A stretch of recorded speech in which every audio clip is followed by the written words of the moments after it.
আসসালামু আলাইকুম। আশা করছি আল্লাহর রহমতে আপনারা সবাই অনেক ভালো আছেন। তো বন্ধুরা আপনারা দেখতে পারতেছেন বাংলাদেশ কৃষি গবেষণা কাউন্সিল থেকে একটি বিশাল নিয়োগ বিজ্ঞপ্তি প্রকাশ করেছে। তো আপনারা এখানে কোন ক্যাটেগরিতে আবেদন করতে পারবেন, বয়সসীমা কত, পদের সংখ্যা, প্রয়োজনীয় শিক্ষাগত যোগ্যতা সবকিছুই থাকছে আজকের এই ভিডিওতে।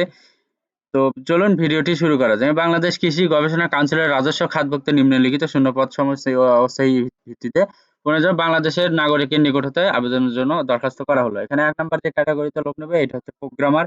এখানে বেতন স্কেল ধরা হয়েছে দেখেন ৩৫,৫০০ থেকে ৬৭,০১০ টাকা। এখানে সর্বোচ্চ বয়সসীমা চেয়েছে ৩৫ বৎসর। এখানে পদ সংখ্যা একটি। এখানে প্রয়োজনীয় শিক্ষাগত যোগ্যতা চেয়েছে কোনো শিক্ষিত বিশ্ববিদ্যালয় হইতে computer science and engineering, electrical and information and communication technology সংশ্লিষ্ট বিষয়ে ন্যূনতম ২য় শ্রেণি বা সমমানের সিজিপিএ সহ ৪ বছর মেয়াদী স্নাতক বা সমমানের ডিগ্রি। কোনো সরকারি স্বায়ত্তশাসিত, আধা স্বায়ত্তশাসিত সংবিধিবদ্ধ প্রতিষ্ঠানে সিনিয়র কম্পিউটার অপারেটর, সহকারী প্রোগ্রামার, সহকারী রক্ষণাবেক্ষণ প্রকৌশলী হিসেবে ন্যূনতম ৪ বছরের চাকরি করতে হবে।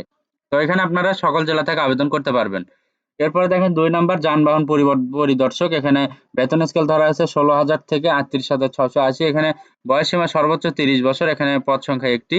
শিক্ষাগত যোগ্যতা কোনো শিক্ষিত বোর্ড হইতে অটোমোবাইল ইঞ্জিনিয়ারিং বা পাওয়ার টেকনোলজি বিষয়ে ৪ বছর মেয়াদী ডিপ্লোমা থাকতে হবে। তো আপনারা এখানেও সকল জেলা থেকে আবেদন করতে পারবেন। এরপর ৩ নাম্বার দেখেন প্রধান সহকারী। এখানে বেতন স্কেল ধরা হয়েছে ১২,৫০০ থেকে ৩০,২৩০ টাকা। এখানে সর্বোচ্চ বয়সসীমা ধরা হয়েছে ৩০ বছর। এখানে দেখেন লোক নিবে হচ্ছে ৩ জন। এখানে শিক্ষাগত যোগ্যতা কোনো শিক্ষিত বিশ্ববিদ্যালয় হতে ন্যূনতম ২য় শ্রেণি বা সমমানের সিজিপিএতে স্নাতক বা সমমানের ডিগ্রি সহ উচ্চমান সহকারী বা সহকারী পদেও ন্যূনতম ৩ বছরের অভিজ্ঞতা এবং শিক্ষা জীবনের সকল স্তরে ন্যূনতম ২য় বিভাগ বা শ্রেণী অথবা সমমানের সিজিপিএ থাকতে হবে। তো এখানে আপনারা বাংলাদেশের সকল জেলা থেকে আবেদন করতে পারবেন। এরপরে দেখেন ৪ নাম্বার যে পদে লোক নেবে এটা হচ্ছে ওয়ার্ড প্রসেসিং সহকারী। এখানে বেতন স্কেল ধরা হয়েছে ১২,৫০০ থেকে ৩০,২৩০ টাকা। এখানে সর্বোচ্চ বয়সসীমা ৩০ বছর। এখানে দেখেন লোক নিবে ১ জন। তো শিক্ষাগত যোগ্যতা কোনো শিক্ষিত বিশ্ববিদ্যালয় হতে স্নাতক বা সমমানের ডিগ্রি সহ ডাটা এন্ট্রি কন্ট্রোল অপারেটর পদে ন্যূনতম ২ বছরের অভিজ্ঞতা থাকতে হবে। তো এখানেও আপনারা বাংলাদেশের সকল জেলা থেকে আবেদন করতে পারবেন। এরপরে ৫ নাম্বার যে ক্যাটেগরিতে লোক নেবে এটা হচ্ছে ষাট লিপিকার কাম কম্পিউটার অপারেটর। এখানে বেতন স্কেল ধরা হচ্ছে ১১,০০০ থেকে ২৬,৫৯০ টাকা। এখানে সর্বোচ্চ বয়সসীমা ৩০ বছর। এখানে পদ সংখ্যা একটি। শিক্ষাগত যোগ্যতা কোনো শিক্ষিত বিশ্ববিদ্যালয় হতে ন্যূনতম ২য় শ্রেণি বা সমমানের সিজিপিএতে স্নাতক বা সমমানের ডিগ্রি।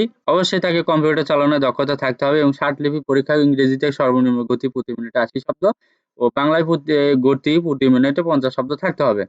অবশ্যই কম্পিউটার মুদ্রাক্ষরে ইংরেজিতে সর্বনিম্ন গতি প্রতি মিনিটে ৩০ শব্দ এবং বাংলায় সর্বনিম্ন গতি প্রতি মিনিটে ২৫ শব্দ থাকতে হবে। এখানেও আপনারা বাংলাদেশের সকল জেলা থেকে আবেদন করতে পারবেন।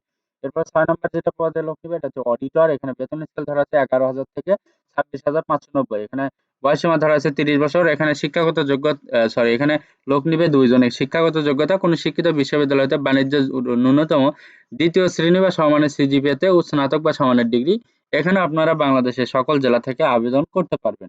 এরপরে দেখেন ৭ নাম্বার যে পদে লোক নেবে এটা হচ্ছে টেলিফোন অপারেটর। এখানে বেতন স্কেল ধরা আছে ৯,৩০০ থেকে ২২,৪৯০। এখানে শিক্ষাগত যোগ্যতা চেয়েছে কোনো শিক্ষিত বোর্ড হতে উচ্চ মাধ্যমিক সার্টিফিকেট বা সমমানের ডিগ্রি। এখানে পদ সংখ্যা একটি। সর্বোচ্চ বয়সসীমা ধরা হচ্ছে ৩০ বছর।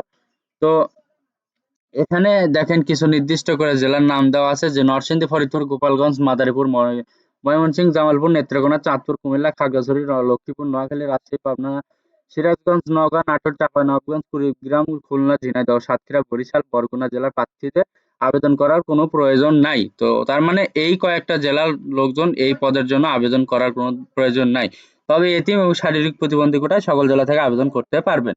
এরপরে ৮ নাম্বার যে পদে লোক নেবে এটা হচ্ছে অফিস সহকারী কাম কম্পিউটার মুদ্রাক্ষরিক। এখানে বেতন স্কেল ধরা আছে ৯,৩০০ থেকে ২২,৪৯০। এখানে দেখেন সর্বোচ্চ বয়সসীমা ৩০ বছর। এখানে পদ সংখ্যা ৩টি। এখানে শিক্ষাগত যোগ্যতা কোনো শিক্ষিত বোর্ড হতে ন্যূনতম ২য় বিভাগে বা সমমানের সিজিপিএতে উচ্চ মাধ্যমিক সার্টিফিকেট বা সমানের পরীক্ষায় উত্তীর্ণ হতে হবে। অবশ্যই কম্পিউটার ব্যবহারে দক্ষতা থাকতে হবে। কম্পিউটার মুদ্রাক্ষরে ইংরেজিতে সর্বনিম্ন প্রতি মিনিটে ২০ শব্দ এবং বাংলায় সর্বনিম্ন গতি ২০ শব্দ থাকতে হবে। তো এখানে তাই উপরে যে কয়েকটা জেলার নাম বললাম এখানেও ওই কয়েকটা জেলার লোকজন আপনারা এখানে আবেদন করতে পারবেন না। ঠিক আছে? এরপর ৯ নাম্বার যে পদে লোক নেবে এটা হচ্ছে পাম্প অপারেটর। এখানে বেতন স্কেল ধরা আছে ৯,৩০০ থেকে ২২,৪৯০। এখানে সর্বোচ্চ বয়সসীমা ৩০ বছর। এখানে পদ সংখ্যা একটি। শিক্ষাগত যোগ্যতা কোনো স্বীকৃত বোর্ড হইতে মাধ্যমিক স্কুল সার্টিফিকেট বা সমমানের সার্টিফিকেট সহ কোনো শিক্ষিত প্রতিষ্ঠান হইতে ইলেকট্রিক্যাল ট্রেড কোর্সে উত্তীর্ণ হতে হবে। উপরে যে কয়টা জেলার নাম বললাম এখানেও সেম ওই কয়েকটা জেলার লোকজন এখানে আবেদন করতে পারবেন না। এরপরে দেখেন 10 নাম্বার যে ক্যাটাগরিতে লোক নেবে এটা হচ্ছে ডেসপার রাইডার। এখানে বেতন স্কেল ধরা আছে ৮,৮০০ থেকে ২১,৩১০ টাকা। এখানে সর্বোচ্চ বয়সসীমা ৩০ বছর। এখানে পদ সংখ্যা ১টি।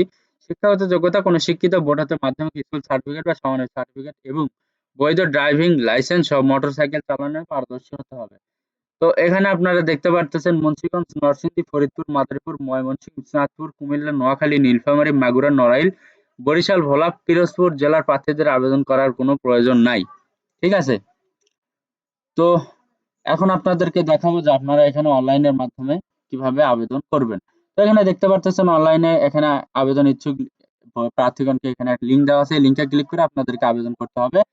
তো আবেদনের শুরুর তারিখ হচ্ছে ২১ মার্চ ২০২৪ সকাল ১০ ঘটিকা এবং আবেদনের শেষ তারিখ হচ্ছে ২৫ এপ্রিল ২০২৪ বিকাল ৪ ঘটিকা।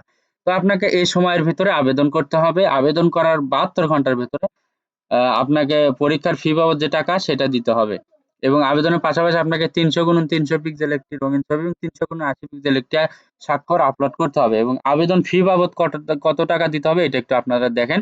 এখানে ১ নাম্বার পদের জন্য ৫০০ টাকা আবেদন ফি দিতে হবে এবং ২, ৩, ৪ নং পদের জন্য আপনাকে ৩০০ টাকা ফি দিতে হবে।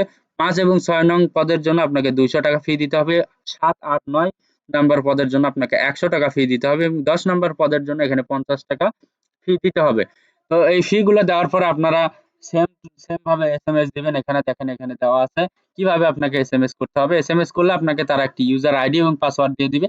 ইউজার আইডি এবং পাসওয়ার্ড দিয়ে আপনি অ্যাডমিট কার্ড বের করে নেবেন। অবশ্যই ওই অ্যাডমিট কার্ডে আপনার নাম, আপনার পদের নাম, এরপর আপনার ছবি, আপনার পরীক্ষার তারিখ, পরীক্ষার স্থান সবকিছুই থাকবে।